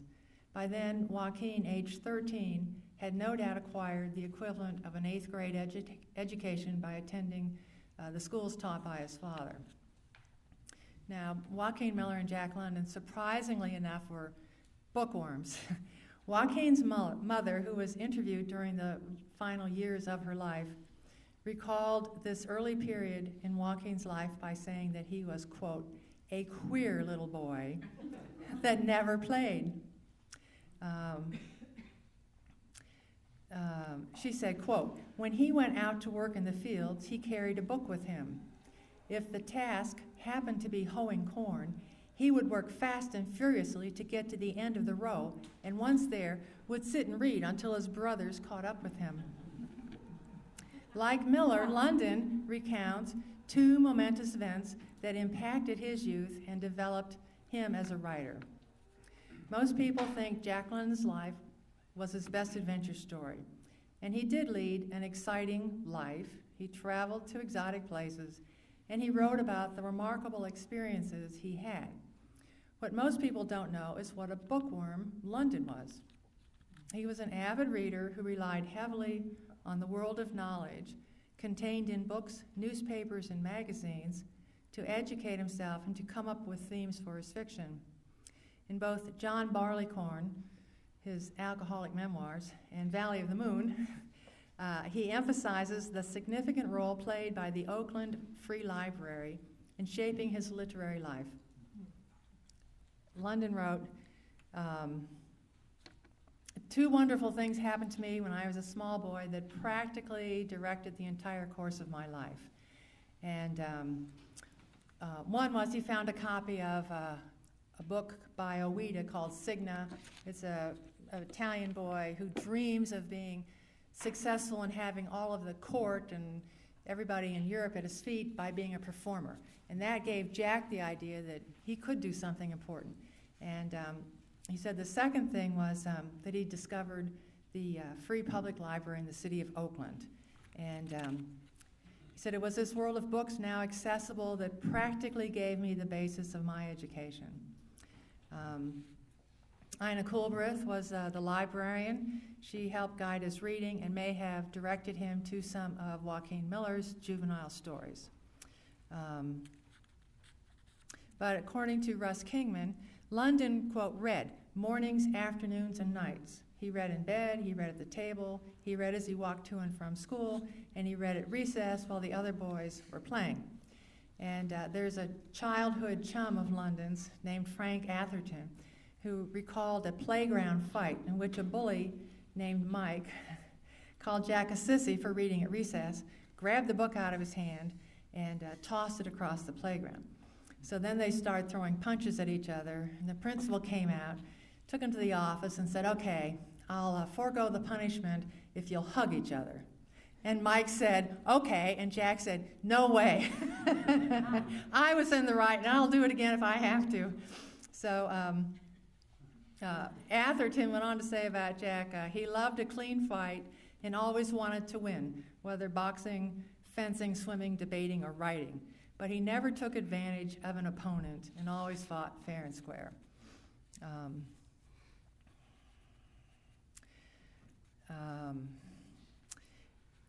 So when I discovered that Miller had an active imagination and was an avid reader, I understood that he was not a fraud and a liar, as many have claimed, although he may have posed as such, but that he was, as so many people have said, the genuine real thing, the real deal. So I can't conclude my discussion on Miller and London without mentioning the intersection of their lives in the Piedmont Hills behind Oakland. Thanks in part to Miller's hospitality and eccentricity, the neighborhood around the Heights grew into a vibrant and thriving art community. According to Phoebe Cutler, with the wide proliferation of Miller's poetry and his prose, the hospitality of his barbecues, and the eccentricity of his ranchero life and appearance, it is not surprising that the Heights and its environs became, by the 1890s, a habitation for area artists and a destination for visiting celebrities and local curiosity seekers. So one thing I noticed about when they both lived there, well, anyhow, Miller was a practical joker, it seems. And this is a story shared by Elsie Whitaker Martinez. She recalls an incident from her first visit with her whole family to the Heights. She was just a young girl at the time, and she tells how her curious brother figured out that Joaquin could make rain. She says, quote, "Beyond the chapel was a little place where he, Miller, used to demonstrate for his visitors that he could bring rain.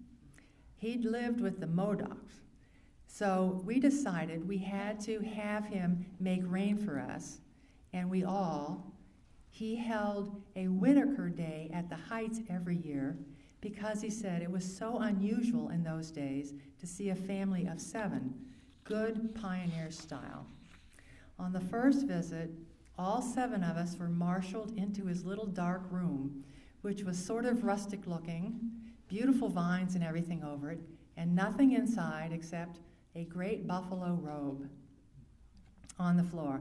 So he sat down and told us all to sit around him. Then he began to pray for rain in the Modoc language. First of all, it was a gentle murmur, soft, put you to sleep almost. And then it got stronger until it was a roar, and the whole place reverberated with the tremendous roar. He stopped suddenly. Soon, we heard a few raindrops, then a heavy downpour. We all sat there just fascinated. He called us out, and there was the sun shining, but the shrubbery was dripping. We all of us were a little bit astonished. It was astounding, but maybe the Indians could do it. That's what she says. She goes on, when we were on our way home, one of my brothers said, listen, I sat next to the old man, and I felt a bump under the buffalo robe, and I found a faucet. He said, I found a faucet. I almost touched his hand on it. I pulled it away when I found his hand was there. He'd turned the faucet, and then Elsie goes on, he'd turned the faucet on, and that little devil had stuck his hand under the robe and found where his hand was. He was suspicious, she says of her brother. I guess she wasn't. So this story I repeated because it raised questions for me about, was Miller just a fun-loving, practical joker, or was he seriously engaged? And then I thought, even at home, I thought, no, especially at home, seeing as the Heights was the center of projecting an image of himself as some kind of a shaman or a trickster. And I think, and really, I'm the outsider new at this, but it seemed to me it's a game to amuse himself, that he knew, people at this time, were of two minds about Native Americans. At that time, they thought they were dirty, cruel, and constantly fighting among themselves. At the same time, they also believed that the virtues of the noble savage were mythical and his way of life inferior and doomed, but that he still deserved to be treated well. So I think Miller played on people's uncertainty and let them believe that he did have supernatural powers if they were gullible enough to believe that. For his friends and associates, those privileged to be in the know, in the heights, his outlandish behavior was accepted as an aspect of his flamboyancy, his eccentricity. It also seems that he enjoyed making people laugh, and he didn't mind being the butt of their laughter either. So then, to finish up, I'm just going to tell one story similar about Jack London on his cottage. While he was building the Wolf House, he lived in this little cottage, and it had been part of this winery, a big production winery in California in the 1880s and 90s. And so there was this big winery building, and on the second floor he had all these guest rooms. So he would invite people all to come out and visit me. The latch-string's always open, and he had a place to put these people up. And so one night, his good friend Finn Froelich, who is a Norwegian sailor and sculptor and Margaret's uncle, went and drilled holes, went down in the basin, which is a carriage room, and drilled a hole into each bedroom and tied a rope to the foot of each bed. And then they went downstairs, 2 feet, and crisscrossed the ropes. And then he says, well, I'll read you the story and then I'll quit. Finn spent 3 months at Jack London's ranch in 1912. Jack was 36 at the time. And so this is Finn. For farm hands and guests, Jack had made over rooms in the carriage house. Lovely rooms atop the old wine cellar. I told Jack, when you tell people good night, mention that it looks like earthquake weather. Be very serious. Warn against panic. Previously, I had gone into all the rooms, about 9 of them, and drilled 2 holes under each bed and had threaded a 1/2-inch manila rope tied crisscross under the beds. I went to Hansen and some of the other workmen and showed them how, with 2 men to a bed, one could first pull one way and then one the other. It would feel like an earthquake since the beds were on rollers. He says, the joke worked but kind of backfired. Some of the wrong people weren't in the right beds. So I'm going to quit there.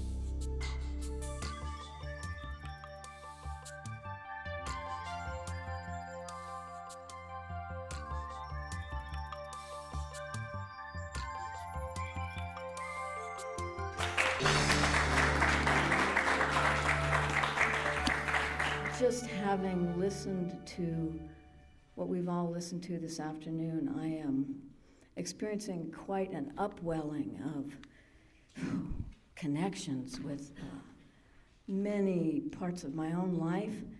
I'm up here because after having listened to a brief description of what I'm going to share with you about a time in my life here when I participated in a decision about the Mount Shasta ski area, Mark initially and then Jean both said, you sound like Joaquin Miller. You got to be part of this conference. And at the time, I didn't know anything about Joaquin Miller other than what I had, the quote that I had read about lone as God. So I've since then read some of his selected writings that Rosina's put together, And I've just been soaking up like a sponge the things that those of you who have spoken today have shared. I'm essentially going to read what I prepared today, most especially because I have a tendency to ramble based on the connections that come up for me. And since so many connections have come up for me between what's been described about Joaquin Miller's life and my own, I'm really wanting to respect your time, and I will stick with my prepared remarks.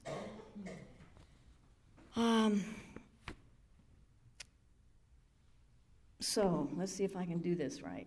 I hit the space bar. That? Okay, good. I'll begin with this quote. You've seen it many times already during the conference. I must say that when I read it, it just knocked my socks off.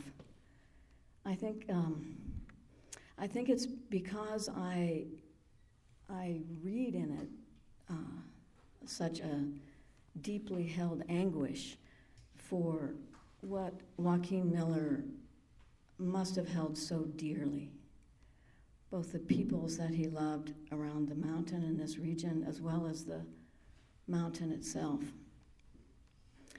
And I experienced my own version of that, on top of which I will add that I felt a crushing sense of responsibility to do the right thing as regards the Mount Shasta ski area. And I'll just briefly describe, for those of you who don't live in the area, a little about that time in the 90s.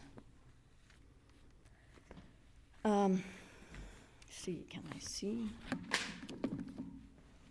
Shorter even. Woohoo! Shorter, okay? Okay.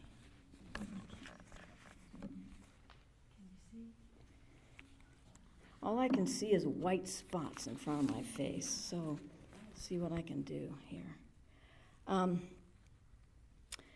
What I'm about to share with you is a story that captures a seminal time in my own life here during the 1990s when I served as district ranger, as Mark said, for the United States Forest Service here in Mount Shasta. White dots. The story ends with a decision about the ski area that at the time rocked this community and the local area because of its, thank you, that's better, thank you, because of its impact on livelihoods. But I'm really not going to spend time on that. What I want to spend time on instead is my own inner journey and the changing awareness that I experienced during that time. For me, this story transcends the time and place in which it occurred, and it transcends the litany of bureaucratic details, which I will spare you. There's year after year of process that we all experienced here. Some would, because of this transcendent nature, call this a sacred story. For me, it speaks to the transformation of my own understanding and awareness about both about myself and what's important to me and what's important to others. And I think, as you'll see, that my own shift in awareness led to a shift in awareness among others, which for me defines what a sacred story can be. There are a lot of aspects to this story, but I'm going to focus on how it is I managed to let go of judgments and resistances of my own as I went through it, and ended by absorbing, at least to a small degree, an entirely, wholly different worldview. So, and a little bit more in the way of introduction, I was raised, of course, in a white Euro-American culture in the Midwest. I think I have a lot of German in me. My last name is Mortar. My father was a carpenter, as was his father. And on top of that, then I chose to work for an organization that's predominantly hierarchical and male-dominated and science-oriented, very specific and rational and confident science, with a confidence that in our understanding of ecosystems we could and can, it's still at our core, and I will say our and we, you'll continue to hear me say that, I think because once a public servant, always a public servant, and this time in my life has written itself into me, and I still say we. But we understand ecosystems, and so therefore we say that we can mitigate the impacts of any project that we choose to do on public lands. So that's in the way of a context in which I grew up and was educated. But what this is really about for me is a tale of growth and awe, a tale of awe for the magnificence of the mountain as well as of particularly its first people, but really for all the people that I have the honor of working with and listening to and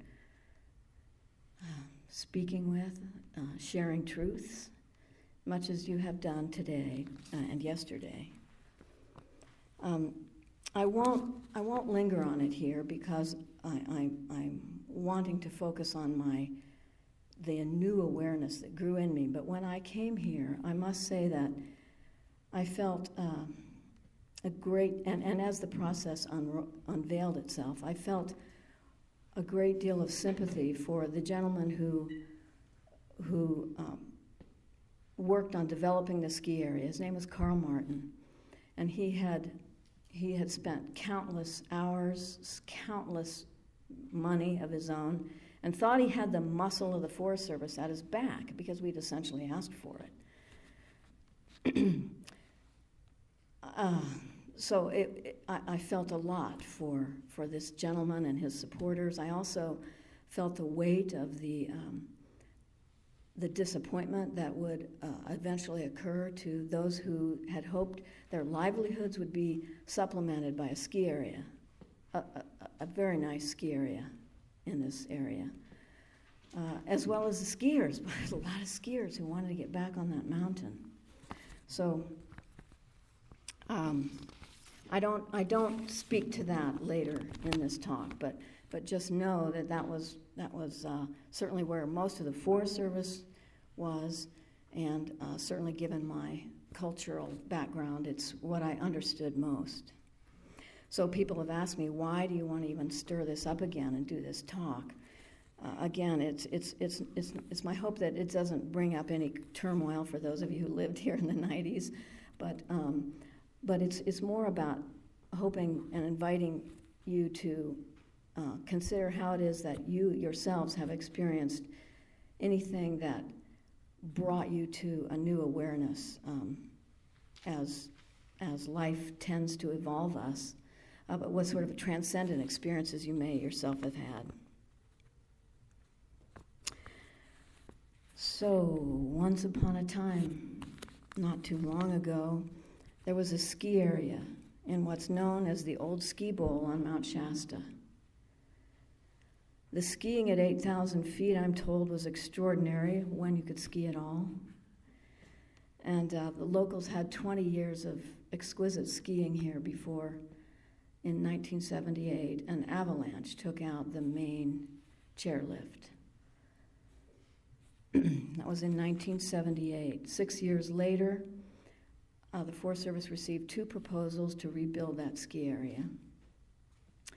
The one that was not selected went on to build the ski park, which is in existence today, lower down on the mountain, a thriving, beloved ski area for those who live here. The one that was selected then is the project around which Forest Service people started doing a number of environmental analysis reports and inviting public comment at every stage. A permit was then issued because we found it to be a good project. We could mitigate it. A permit was issued then. And at that point, what I'm calling the equivalent of today's war began. No arrows and guns this time, no bullets, but words and lawsuits were the means of the day, and it went on for many, many years. We produced a series of environmental assessment reports, each time more complex, each time inviting full public comment, each time having those appealed by mostly environmental organizations and members of the local tribes that live around the mountain, and some not so local. They all thought the ski area was the worst idea we'd ever come up with. Indeed, it was becoming clear to us that Mount Shasta is a very special place to people from all walks of life, some of whom simply wanted to ski again, some of whom wanted us to preserve it, some for spiritual reasons, and some just because they enjoyed reveling in the magnificence of the mountain without having been marred by development. So it took forcing our hand, frankly, but finally in 1992, we did produce a lengthy report based on years of interviews with members of the local tribes that concluded that the area on the mountain above 8,000 feet, as well as Panther Spring, were indeed nationally significant as a historic and cultural resource for members of the local tribes. The ski area, by the way, you drive all the way up Everett Memorial and you get to the end of the road, you find the ski bowl. If those of you who are from out of town haven't done that yet, I invite you to do so. It's a magnificent place. And it's at that spot, at the end of the road, where the ski area was located, the old ski bowl.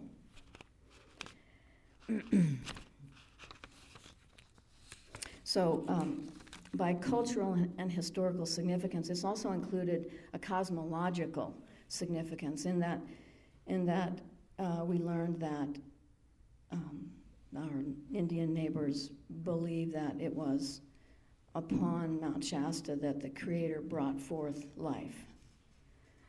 And it was certainly the first time I knew that the National Historic Preservation Act even spoke to cosmological understandings. Instead of, we expected a building out there, I understood history, but I didn't understand that we could establish such a significance based on people's understanding of how the universe was created. So that's when I arrived in 1992 as district ranger. We had just finished that report. And I was told that I needed to wrap up that ski area decision as soon as possible.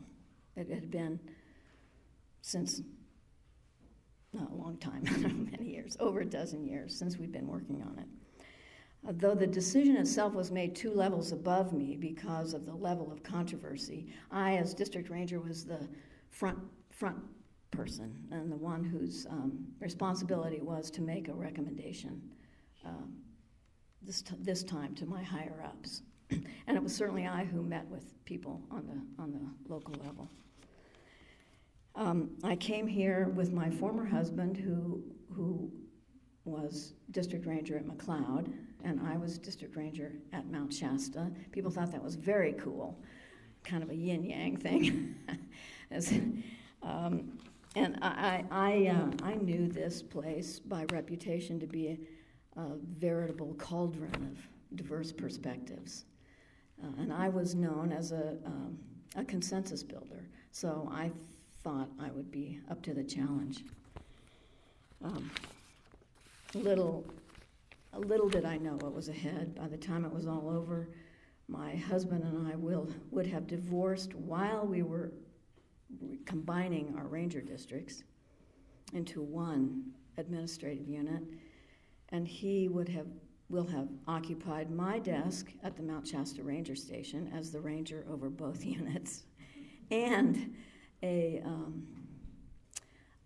decision around the Mount Shasta ski area will have been reversed after 14 years. So imagine for a moment what it was like for me to come here, and this is true of any public lands leader. Come to an area that you don't know. You're reliant on people, both employees and members of the community, who can describe to you the history of the place, the place itself, the 250,000 acres that I was responsible for. Heavy responsibility.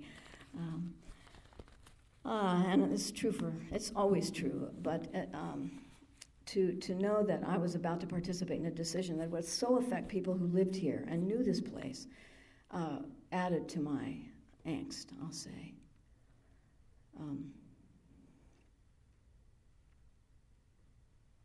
Yeah, but so people tell you everything, but then it's where the rubber hits the road, of course, is what the, in this case, the district ranger and those above me do with that information. So I listened, and I listened, and I listened, and I studied reports. I studied all the reports. I met with people one-on-one. I went to city council meetings around the region to describe to them some of the things that we were weighing. And I found absolutely no common ground. Most people lobbied me very hard, either put that ski area in or don't touch that mountain. There was really no common ground. And I will say that I thought I was going into it fairly open-mindedly. But the Forest Service, of course, has an organizational culture, and I had worked for the organization for, somewhere between 15 and 20 years by then. And I mentioned that it's science-based. So I remember thinking, well, whose advice can I use to help me weigh this where there's no apparent middle ground? And this is something that every Forest Service employee probably can cite inside and out. But it's something that Gifford Pinchot, who was also German-born, by the way, and an advisor under Teddy Roosevelt, our first U.S. Forest Service chief, said, and I'll read it, where conflicting interests must be reconciled, the question will always be decided from the standpoint of the greatest good for the greatest number over the long run.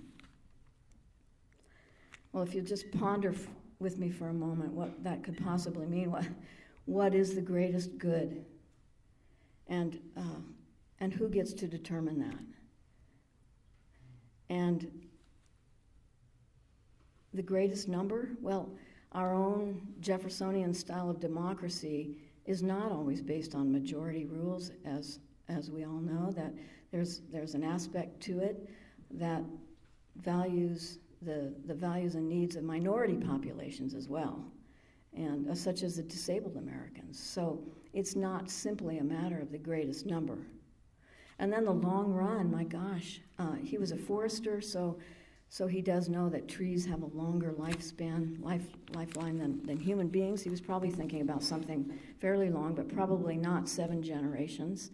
So I think it's a very noble sentiment, and it is something that the Forest Service tries to be, which is all things to all people. And by the way, I have a personal inclination to be all things to all people, having grown up as a mediator in my very, I suppose you could call it dysfunctional family. I was diagnosed with PTSD from chronic childhood stress. And so I came into this really thinking praying that we could find a solution that would satisfy all.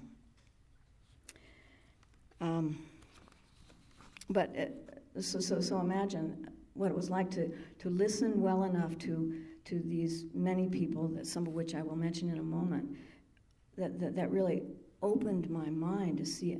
I began to see a different perspective than the one I had been raised in. I started to really get something, a glimmer of someone else's reality. I have 5 minutes left. Oh no.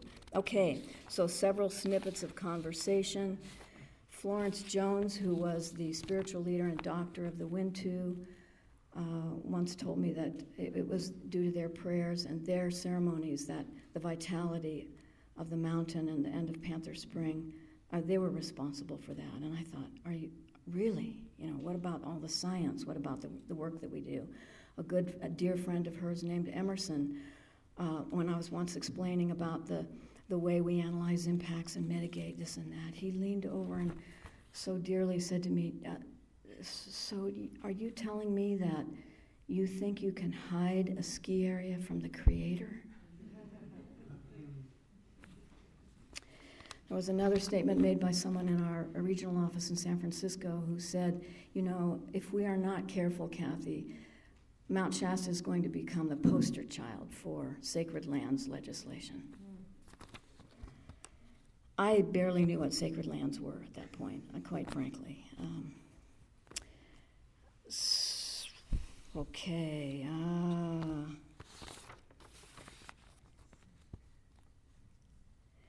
I think what we were slow to grasp, as most of us Forest Service employees, and this is not true of Julie, certainly, who very capably led me through a growing understanding process from a neutral position, to her and many other people's huge credit. What we didn't get is that Mount Shasta is sacred to local Indians, and you can have an entire mountain that's sacred with no building visible on it, and that it's historically significant, and there are laws in place that we are required to follow, processes that are put in place for very good reasons. I was also being, at the same time, expertly guided almost on a weekly basis by our attorneys in Washington, who were helping me understand aspects of our Constitution and national laws and policies regarding separation of church and state, upon what reasons we could limit use on the mountain. We can't honor one group of people over another, that a resource decision needed to be based on something that would apply across the board.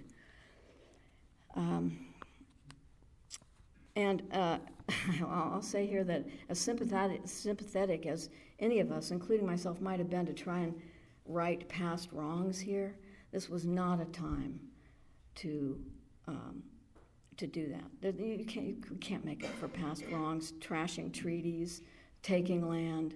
This decision needed to be made on the merits of everything that had been presented to us, and nothing more. So my process was one where I started out, I call it an inner journey. We'll go to the right here. I was intentionally open to begin with. Then I had a process of suspending disbelief. I've talked about my judgments, followed by suspending my own beliefs. I don't have a corner on the market. When I met with people, my heart was open. I did a good job of understanding where they were coming from.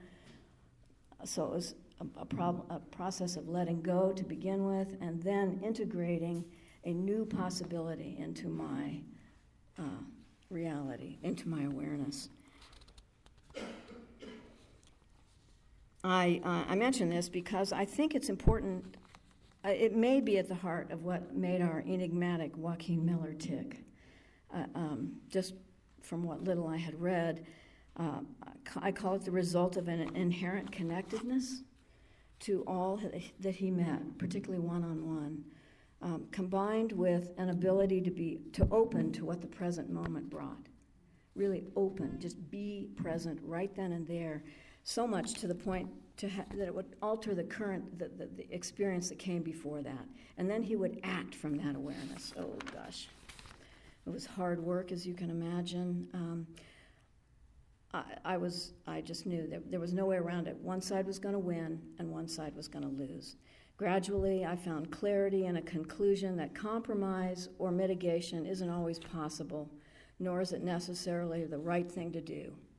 Try as we might, we could find no common ground upon which to proceed with this ski area. Had we tried, we would have been sued again and again, more taxpayer dollars spent on endless analysis. And we concluded that a ski area high on Mount Shasta was incompatible with the values so many people, particularly members of the local tribes, held for leaving it alone. We could find no common ground upon which to proceed. And also, of course, a ski park had been built by then, and which added to our conclusion that it wasn't in the public interest to further this.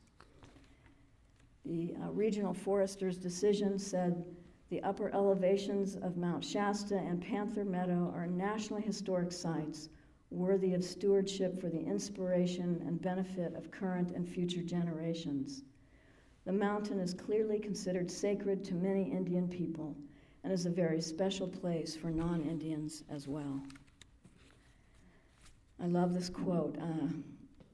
I didn't read it until after I returned a year ago here because I had left the area before the final announcement was made.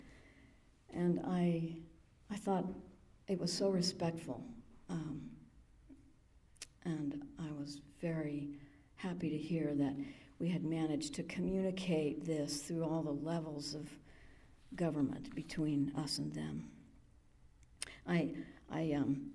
It could have been anybody who came here, but some of me wants to feel as if I came at just the right time to be able to see into this and help turn it around to what I believe is a better decision, more respectful of all of us, and including indigenous peoples around the world, and also to our little village in Mount Shasta. We certainly would have changed hugely as a result of a high-end ski area high on the mountain. So sometimes I think I could have called this disaster averted, this talk. Ultimately, for me at least, the Forest Service decision to rescind a possibility we ourselves had created demonstrated the most respect over the long run. Now I'm going to end with a confession. I told this story, a version of this story, well before the end decision had been made to a group of Forest Service employees throughout California. And as I was telling it, there was a group called Transformance Theater that was interviewing me. They were quite an interesting troupe. It included an artist who had her back to the audience, and she was doing this rubbing of something while I was speaking. When I finished, this is a photograph of the artwork that she drew during the words I shared. Along the bottom are her depictions of the various kinds of people that I met with and listened to, and I'm reminded now that I've heard of it of Joaquin Miller's quote, "A soul grows there." Apparently, she heard in those words I was sharing something about the awe, the place that we can tap into, perhaps the spiritual democracy, the inner guide. I'm not sure, but some magnificent, kind being overlooking and in us while we do what we do as we live in these places, is particularly at the base of this magnificent mountain. So I've come to realize that this experience wrote its way into my very bones, and in the telling of it, I understand that it's still writing me. And I thank you very much for your kind attention.